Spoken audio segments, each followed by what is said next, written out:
Hello friends, DK study classes के YouTube channel से मैं तेजगण शर्मा सभी मित्रों का बहुत बहुत स्वागत करता हूं। दोस्तों देखिए दोस्तों, आज हम राजस्थान के इतिहास में एक नया टॉपिक कवर करने वाले हैं और आज का हमारा जो टॉपिक है राठौड़ वंश। ठीक है दोस्तों, इसमें हम बात करेंगे दोस्तों मारवाड़ के राठौड़ वंश और साथ ही हम इसको कवर करेंगे बीकानेर के राठौड़ वंश के बारे में। ठीक है, तो आज हम सिर्फ मारवाड़ का जो राठौड़ वंश है उसकी हम चर्चा करेंगे। देखिएगा, इससे पहले वाला जो वीडियो हमने कवर किया था उसमें हमने परमार वंश के बारे में बहुत ही डिटेल से हमने पढ़ा है।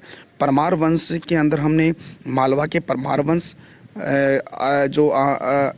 माउंट आबू के परमार वंश, सिरोही वाले है ना, और वागड़ के परमार वंश यानी डूंगरपुर और बांसवाड़ा के अंदर जो परमार वंश है उसको हम बहुत ही बेहतरीन तरीके से हमने स्टडी किया दोस्तों। देखिए दोस्तों, आज हम राठौड़ वंश की बात करेंगे, यानी कि जो मारवाड़ को आज वर्तमान में क्या बोलते हैं, जोधपुर भी कहते हैं। तो उस मारवाड़ के अंदर जो राठौड़ वंश है उसकी हम चर्चा करेंगे दोस्तों। ठीक है दोस्तों, तो दोस्तों मेरे साथ आप लगातार बने रहिएगा और टीके स्टडी क्लासेस चैनल को लगातार शेयर सब्सक्राइब भी कीजिएगा दोस्तों। देखिए दोस्तों, सब्सक्राइब करने के पश्चात जो बेल आइकन आता है दोस्तों, उस बेल आइकन को प्रेस कीजिएगा ताकि यहाँ से मैं जो एक नया वीडियो अपलोड करूँ उसका नोटिफिकेशन आपके पास तुरंत आए। ठीक है, तो ज़्यादा समय ना खराब करते सीधे ही हम टॉपिक पे चलते हैं दोस्तों। ठीक है, देखिएगा, हम बात कर रहे हैं मारवाड़ के जो राठौड़ वंश है उसकी हम चर्चा कर रहे हैं। देखिएगा, जो मारवाड़ का जो राठौड़ वंश है दोस्तों उसका हम टाइम पीरियड की हम चर्चा करें तो इसका जो टाइम पीरियड था 13वीं शताब्दी से लेकर 19वीं शताब्दी के मध्य इसका टाइम पीरियड था। देखिएगा, हम इसका थोड़ा सा ओवरव्यू लेते हैं, उसके बाद हम चर्चा करेंगे कि ये राठौड़ वंश आया कहाँ है, इसकी उत्पत्ति कहाँ से हुई, उसकी हम चर्चा करेंगे। देखिएगा, देखिए अपना जो राजस्थान की जो इतिहासकार है उसका नाम है कर्नल जेम्स टोड है। कर्नल जेम्स टोड को राजस्थान का इतिहासकार कहा गया क्योंकि उसने जो एक बेहतरीन एक बुक लिखी थी, the anal activities of Rajasthan के बारे में एक किताब लिखी थी और उसका पूरा अध्ययन किया है हमारे राजस्थान के बारे में। ठीक है, तो कर्नल जेम्स टोड जिन्होंने राजस्थान इतिहास पर एक गहन अध्ययन किया था, इसकी बहुत ही बेहतरीन तरीके से उन्होंने स्टडी की थी राजस्थान के बारे में, जिन्होंने स्वीकार किया है, ये जो कर्नल जेम्स टोड है ये क्या स्वीकार करते हैं, ये राठौड़ वंश के बारे में क्या स्वीकार करते हैं, ये कहते हैं दोस्तों जो राठौड़ वंश है कन्नौज के जो गहड़वाल वंश है इससे रिलेटेड है, इससे संबंधित है। यानी कि कहने का मतलब ये कहते हैं कि जो राठौड़ वंश है राजस्थान के यानी कि मारवाड़ के अंदर जो कन्नौज के अंदर एक वंश की उत्पत्ति हुई यानी कि गहड़वाल वंश, इस गहड़वाल वंश से संबंधित बताते हैं राठौड़ वंश को। ठीक है, उन्होंने बताया कि कन्नौज में जब गहड़वाल वंश का शासन था, यानी कि कन्नौज दोस्तों आपको पता है कन्नौज उत्तर प्रदेश में है और आपको पता है कि कन्नौज को लेकर ही त्रिपक्षीय संघर्ष होता है। त्रिपक्षीय संघर्ष में देखिएगा, यानी कि गुर्जर प्रतिहार वंश, पाल वंश और दक्षिण भारत के राष्ट्रकूट वंशों के मध्य 150 ईयर्स यानी कि 150 साल तक लगातार युद्ध रहता है। और इस संघर्ष में दोस्तों आपको पता है कि जो गुर्जर प्रतिहार वंश की जीत होती है, क्योंकि गुर्जर प्रतिहार वंश के ने ही पहले इस संघर्ष को प्रारंभ किया था, जिसमें आपको पता है दोस्तों जो गुर्जर प्रतिहार वंश का एक शासक था वत्सराज ने इसको सर्वप्रथम इस संघर्ष को प्रारंभ किया और धर्मपाल यानी कि जो पाल वंश के जो शासक है उसको पराजित किया था और उसने एंड भी इसे गुर्जर प्रतिहार वंश के द्वारा ही किया जाता है। ठीक है, और कन्नौज पर आखिरकार गुर्जर प्रतिहार वंश के क्या हो जाता है दोस्तों, अधिकार हो जाता है। ठीक है, तो ये क्या कहते हैं कर्नल जेम्स टोड, ये कहते हैं कि कन्नौज में जब गहड़वाल वंश का शासन था उसी समय, यानी कि कन्नौज के अंदर गहड़वाल वंश का शासन उसी समय राजा जयचंद पर मोहम्मद गोरी ने दोस्तों आक्रमण कर दिया था। ठीक है दोस्तों, तो आपको पता है दोस्तों कि जयचंद पर जो मोहम्मद गोरी है उसने आक्रमण किया और ये जो आक्रमण था दोस्तों ये 1194 ईस्वी में इस मोहम्मद गोरी ने जयचंद पर आक्रमण किया और एक युद्ध होता है, उस युद्ध का नाम होता है दोस्तों चंदावर का युद्ध होता है। इस चंदावर के युद्ध में दोस्तों जो मोहम्मद गोरी है, मोहम्मद गोरी जीत जाता है। दोस्तों आपको याद रखना है 1191 में जो आपका तराइन का प्रथम युद्ध हुआ था, ठीक है, और 1192 में तराइन का द्वितीय युद्ध हुआ था। और ये मोहम्मद गौरी और पृथ्वीराज चौहान तृतीय के मध्य, जो अजमेर के चौहान वंश के ऐसे से रिलेटेड थे, तो इनके मध्य हुआ था प्रथम युद्ध, यानी कि पृथ्वीराज चौहान जीत जाता है। लेकिन 1192 के अंदर जो तराइन का द्वितीय युद्ध होता है दोस्तों, ये इस युद्ध में जो पृथ्वीराज चौहान हार जाता है, ठीक है। और जो अजमेर पर दोस्तों इस मोहम्मद गौरी का अधिकार हो जाता है। मोहम्मद गौरी का अधिकार होने के पश्चात जो यहाँ का इस जो पृथ्वीराज चौहान है, पृथ्वीराज चौहान के जो शासक, पृथ्वीराज चौहान का पुत्र था गोविंद राज, ये रणथंभौर चला जाता है और वहाँ पर चौहान वंश की नींव डालता है। तो दोस्तों ये मोहम्मद गौरी था जिसने चंदावर का युद्ध लड़ा था, और मोहम्मद गौरी और जयचंद के मध्य इस जयचंद ये इस युद्ध में हार जाता है दोस्तों। तो ये आपको याद रखना है। चंदावर का युद्ध कब होता है दोस्तों? ये 1194 में होता है। किस किस के मध्य होता है? मोहम्मद गौरी और जयचंद के मध्य होता है, और इसमें मोहम्मद गौरी जीत जाता है, ठीक है। तो ये युद्ध था, ठीक है। आगे हम बात करें इस युद्ध के पश्चात, ठीक है। इस युद्ध के पश्चात वहाँ के जो गहड़वाल वंश के शासकों ने कन्नौज को छोड़कर कहाँ चले आते हैं? मारवाड़ में आकर बस जाते हैं। दोस्तों 1 मिनट वेट कीजिएगा, ठीक है। तो जो क्या होता है कि इस युद्ध के पश्चात, यानी चंदावर के युद्ध के पश्चात होता क्या है कि जो गढ़वाल वंश के अनेक जो शासक थे वो कन्नौज को छोड़ देते हैं, क्योंकि कन्नौज के ऊपर तो मोहम्मद गौरी का अधिकार हो जाता है, और ये इस कन्नौज को छोड़कर कहाँ चले आते हैं? मारवाड़ के अंदर आ जाते हैं, और मारवाड़ आकर बस जाते हैं, ठीक है। जिन्होंने आगे चलकर राठौड़ वंश को प्रारंभ किया, यानी कि जिन्होंने आगे चलकर राठौड़ वंश की नींव डालते हैं, किनके द्वारा? यानी कि गढ़वाल वंश के शासकों के द्वारा, ठीक है। तो ये तो जो हमारे जो इतिहासकार है कर्नल जेम्स टोड बताते हैं।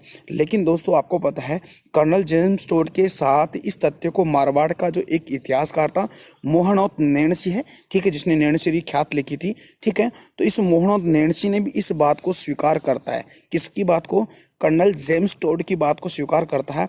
ये कहता है कि जो चंदावर के युद्ध में जो कन्नौज के अंदर जो जयचंद हार जाता है और मोहम्मद गौरी का अधिकार हो जाता है, तो वहाँ के जो शासक थे वो कन्नौज को छोड़कर मारवाड़ चले आते हैं, और उन्हीं के द्वारा मारवाड़ के अंदर राठौड़ वंश की नींव डाली जाती है।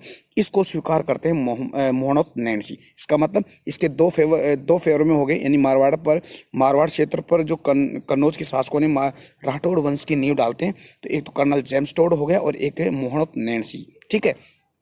अगर हम और बात आगे करें तो इसके अंदर दोस्तों और भी एक बहुत ही बेहतरीन एक बात आती है। देखिएगा, एक चंद्रवरदाई ने, यानी कि पृथ्वीराज चौहान के दरबार में रहते थे, यानी कि आपको पता है जो चंद्रवरदाई थे जिसने पृथ्वीराज रासो नामक एक ग्रंथ लिखा था, जो अजमेर के जो चौहान वंश का एक शासक था, यानी कि पृथ्वीराज चौहान के दरबार में ये चंद्रवरदाई रहता है, और उन्होंने पृथ्वीराज रासो नामक एक ग्रंथ लिखता है, ठीक है।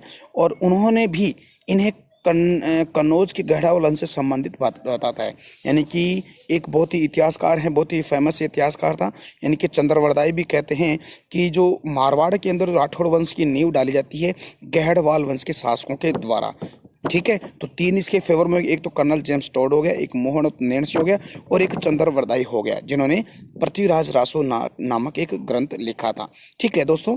अब हम बात करते हैं आगे। देखिएगा, एक इतिहासकार है डॉक्टर गौरीशंकर हीरानंद ओझा। ये ओझा जी क्या बताते हैं?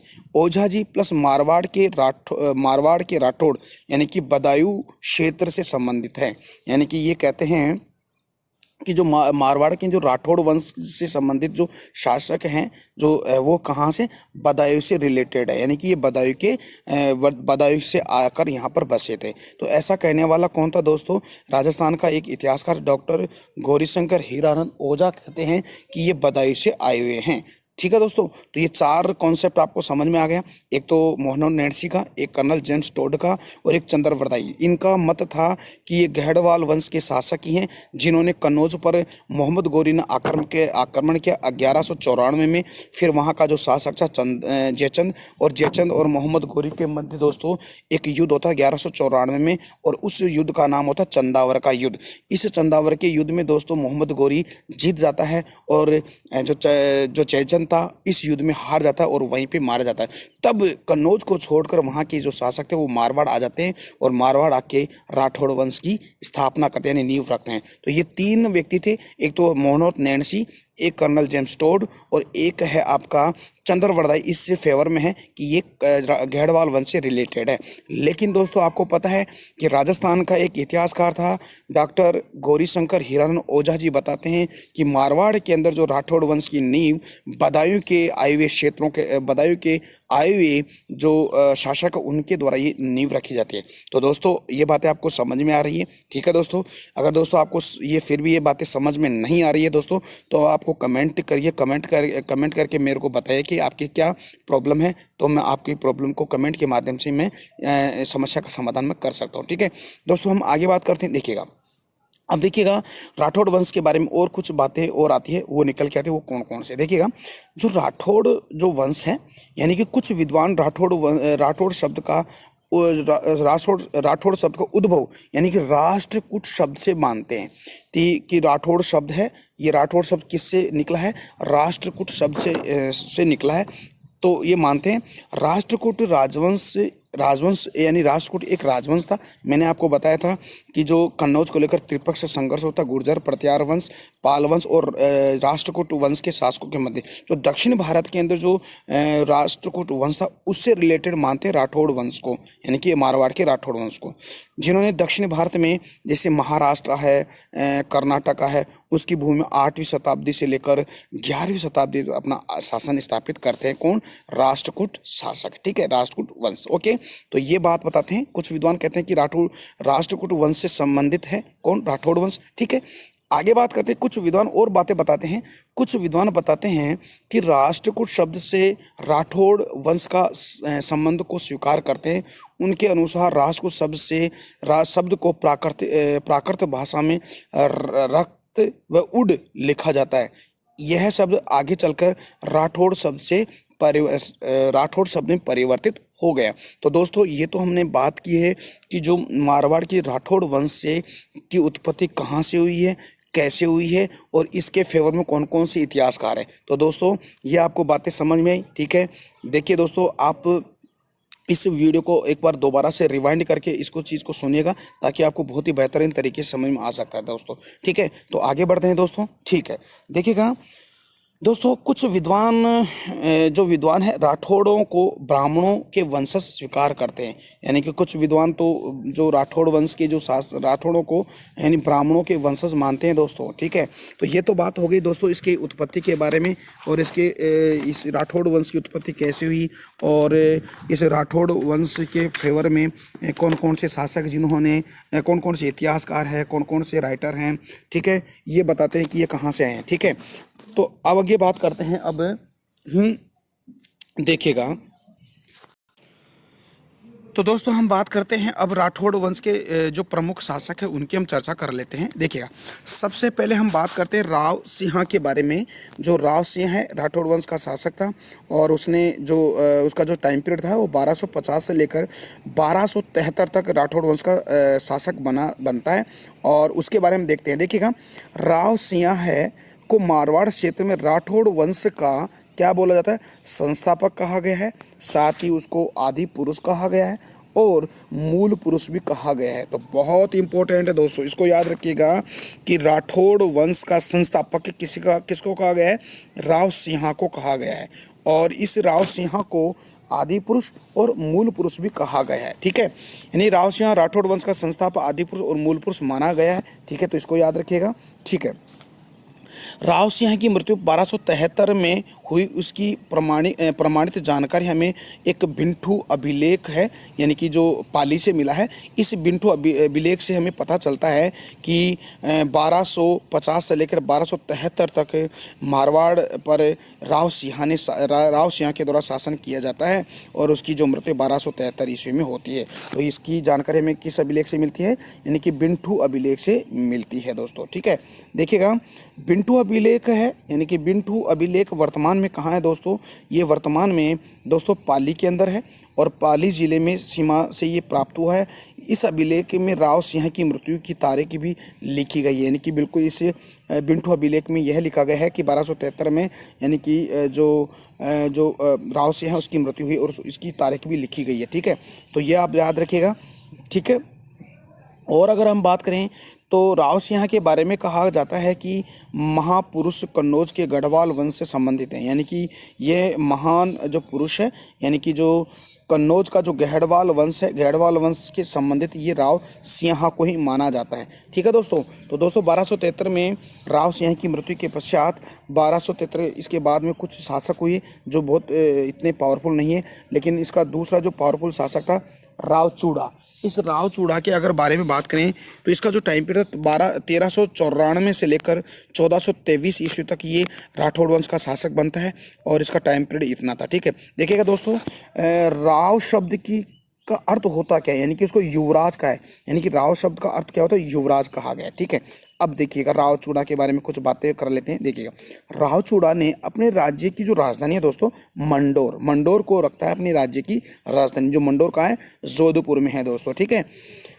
यहाँ यहीं से राठौड़ वंश की राजधानी मंडोर प्रारंभ होती है, यानी कि राठौड़ की राजधानी यहीं से मंडोर प्रारंभ होती है दोस्तों। ठीक है, और राव चूड़ा के अनेक पुत्र थे। देखिएगा, राव चूड़ा के अनेक पुत्र थे, जिनमें सबसे जो बड़े पुत्र थे राव रणमल सबसे बड़े पुत्र थे। लेकिन दोस्तों ध्यान दीजिएगा, उत्तराधिकारी घोषित नहीं करते, किसको, राव रणमल को उत्तराधिकारी घोषित नहीं करते हैं। तब राव रणमल क्या होता है दोस्तों, इससे नाराज हो जाता है। ठीक है, वैसे तो उत्तराधिकारी यही होता है, यानी राव रणमल, क्योंकि जो राव चूड़ा है उसका बड़ा लड़का था, तो बड़ा लड़का गद्दी पर बैठेगा। लेकिन जो राव चूड़ा है, इस राव चूड़ा ने अपने बड़े पुत्र राव रणमल को क्या करते हैं, यानी कि उत्तराधिकारी घोषित नहीं करते हैं। तब राव रणमल क्या करता है दोस्तों, ये नाराज हो जाता है, और नाराज होकर दोस्तों क्या हो जाता है कि मारवाड़ को छोड़कर कहाँ चला जाता है, मेवाड़ चला जाता है। ठीक है दोस्तों, तो ये याद रखिएगा। देखिएगा, उस समय मेवाड़ में राणा लाखा का शासनकाल था, यानी कि जो मेवाड़ में चला जाता है, वो मेवाड़ के अंदर किसका शासनकाल था, राणा लाखा का शासनकाल था। और राव रणमल अपनी बहन है हंसाबाई, इस हंसाबाई का विवाह है राणा लाखा से करता है, और लेकिन उसकी एक शर्त होती है। वो शर्त क्या होती है, देखिएगा, हंसाबाई और लाखा से जो विवाह से जो संतान उत्पन्न होगी दोस्तों, वह संतान मेवाड़ की गद्दी पर बैठेगी। इसी शर्त पर जो राव रणमल है अपनी बहन हंसाबाई का विवाह राणा लाखा से कर देता है, और ये शर्त पूरी भी की जाती है। देखिएगा कैसे, फिर क्या होता है, जो रणमल है उसके संरक्षण के रूप में कार्य करेंगे, यानी कि जो संतान होगी उसका संरक्षण कौन करेगा, यानी कि रणमल, और रणमल उसके संरक्षण में यानी कि मेवाड़ का शासन चलाएगा। ठीक है, तो इस विवाह के पश्चात दोस्तों क्या होता है कि राम मोक्कल का जन्म होता है, यानी कि कौन होता है, मोक्कल का जन्म होता है, यानी हंसाबाई और राणा लाखा का पुत्र होता है मोक्कल। ठीक है, और मोक्कल किसके संरक्षण में काम करेगा, अपने मामा यानी कि राव रणमल के संरक्षण में कार्य करेगा दोस्तों। देखिएगा, आगे बात करते हैं। देखिएगा, मोक्कल के संरक्षण के रूप में रणमल ने कार्य किया, और उसी प्रकार यहाँ से मारवाड़ का मेवाड़ क्षेत्र में हस्तक्षेप प्रारंभ हो जाता है। देखिए दोस्तों, फिर क्या होता है, आपको पता है कि रणमल संरक्षण के रूप में मोक्कल क्या करेगा, कार्य करे, यानी संरक्षण के रूप में रणमल मोक्कल से कार्य करवाएगा, किसका, मेवाड़ के शासन का। ठीक है, इस कारण क्या होता है कि मेवाड़ क्षेत्र में हस्तक्षेप प्रारंभ हो जाता है। क्यों हो जाता है, क्योंकि राव रणमल कहाँ का था, मारवाड़ का, तो मारवाड़ का मेवाड़ के क्षेत्र में हस्तक्षेप प्रारंभ हो जाता है। देखिएगा आगे जाके क्या होता है, आगे चलकर दोस्तों क्या होता है, राणा जो मोक्कल है, इस मोक्कल की हत्या करवा दी जाती है।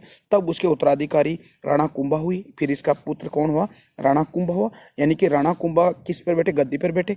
तो फिर क्या होता है कि राणा कुंभा और जो मोक्कल का जो मामा था राव रणमल, दोनों के मध्य राजनीतिक मनमुटाव हो जाता है। ठीक है, तो होना ही स्वाभाविक है। कैसे, राव रणमल कहेगा मेरी तरह से शासन चलाओ, कुंभा कहेगा मेरे हिसाब से शासन चलाया जाएगा, तो दोनों के मध्य राजनीतिक जो मनमुटाव है वो प्रारंभ हो जाता है। लेकिन दोस्तों क्या होता है कि राणा कुंभा ने इस प्रकार किसी सरदार की सहायता से मोक्कल है, यानी कि जो मोक्कल के मामा यानी कि रणमल की हत्या करवा दी जाती है। ठीक है, तो हत्या करवाने के बाद में होता क्या है दोस्तों, उस समय राव रणमल का पुत्र राव जोधा था, जो मेवाड़ में ही निवास करता था, ठीक है। उसका जो पुत्र कौन था, राव जोधा मेवाड़ के अंदर निवास करता, तब उससे उसको पता चला कि मेरे पिता राव रणमल की हत्या करवा दी है। तब वह मेवाड़ को छोड़कर दोस्तों कहाँ चला जाता है, यानी कि मारवाड़ चला जाता है, और मारवाड़ में जाकर मेवाड़ के खिलाफ युद्ध की घोषणा कर देता है, और यहीं से मेवाड़ और मारवाड़ की राजनीतिक संघर्ष प्रारंभ हो जाते हैं। तो दोस्तों मेवाड़ और मारवाड़ का संघर्ष ऐसे प्रारंभ होता है, यानी कि राव रणमल का अपनी बहन का विवाह किसके साथ करना, यानी कि लाखा के साथ करना, ठीक है। और लाखा से पुत्र हुआ किस शर्त पे, जो दोनों के यानी जो हंसाबाई और राणा लाखा के जो पुत्र होगा उसका संरक्षण कौन प्रदान करेगा, रणमल करेगा, ठीक है। तो मोकल होता है, मोकल के संरक्षण में राव रणमल है वो क्या करता है, शासन चलाता है और फिर क्या होता है कि इसकी हत्या करवा दी जाती है। तो आपको दोस्तों ये तो पूरी कहानी है। तो इस रीजन से क्या होता है कि मारवाड़ और मेवाड़ के मध्य संघर्ष प्रारंभ हो जाता है राजनीतिक। देखिएगा इस राजनीतिक संघर्ष को आगे जाके आमल और बामल की संधि के माध्यम से इसको पूरा किया जाएगा दोस्तों, ठीक है। तो दोस्तों आज का वीडियो कैसा लगा, उम्मीद करता हूँ कि आपको बहुत बढ़िया लगा है। अगर दोस्तों आपको अच्छा लगा तो प्लीज़ अपना जो टीके स्टडी क्लासेस चैनल है इसके लिंक को अपने फ्रेंड सर्किल में हो या लाइब्रेरी ग्रुप या एजुकेशन कोई सा भी ग्रुप, चाहे कॉलेज ग्रुप हो चाहे स्कूल ग्रुप हो, वहाँ पर आप या कोचिंग सेंटर का कोई ग्रुप हो, वहाँ पर आप इसके लिंक को शेयर कीजिएगा। और लिंक को शेयर करने के पश्चात आपके इसको सब्सक्राइब भी कीजिएगा। सब्सक्राइब करने के बाद जो बेल आइकन आता है दोस्तों उसको प्रेस कीजिएगा, ताकि यहाँ से जो भी मैं नया वीडियो अपलोड करूँ उसका नोटिफिकेशन आपके पास तुरंत आए, ठीक है दोस्तों। तो फिर हम कल मिलते हैं, इसी का अगला टॉपिक इसी का अगला पार्ट लेके आएंगे दोस्तों। तो मेरे को इजाज़त दीजिएगा। नमस्कार, जय हिंद, जय Bharat, bye bye, take care, okay, bye bye.